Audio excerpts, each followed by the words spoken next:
I'm recording this short video in the comfort of my home because it's cold outside. Yeah, I know.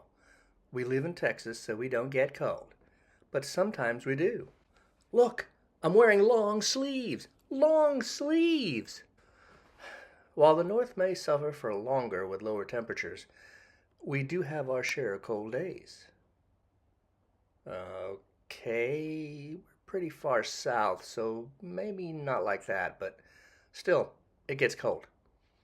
Case in point, the first week of January. Temps went from the 80s all the way down to below freezing, and with the wind, it was very cold indeed. So, like most RV owners, I was concerned about winterizing the van. Now, I had emptied the water bladders already since we weren't traveling, but nothing is perfect, and there can always be water hanging about in a pipe or a filter system or whatever. So, what to do? I looked at the predicted daily temperatures, and it looked like the days would be cold but not freezing. At night, on the other hand, the temperatures would easily drop below freezing. I took this opportunity to set up our Waggle pet monitor in the van to keep up to date on interior van temps and made a chart.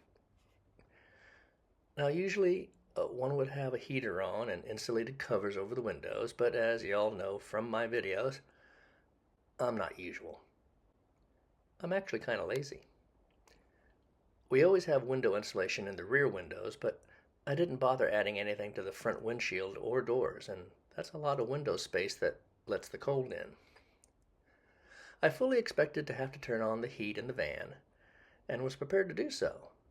But the more I reviewed the Waggle temps, the more I realized there was no need. Even though I never put up all the insulated window covers and never turned on the heat, the temperatures in the van stayed warmer than the surrounding outside temperatures. I didn't stay up all night to see how everything fared in the coldest hours, but overall, the temperatures in the van were 8 degrees warmer on average than the outside air. The only insulation was the 8 layers of aircraft insulation in the walls of our van, and they held up very well.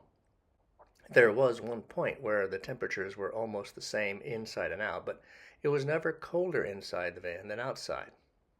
This doesn't mean that you don't need to ever winterize an embassy. It does get a mite colder up north than it does down here. And if you're storing your van in very cold weather, you should of course winterize. But it sure is nice to know how really effective that aircraft insulation is and how warm you can stay in an embassy RV, even in harsher conditions. Be seeing you.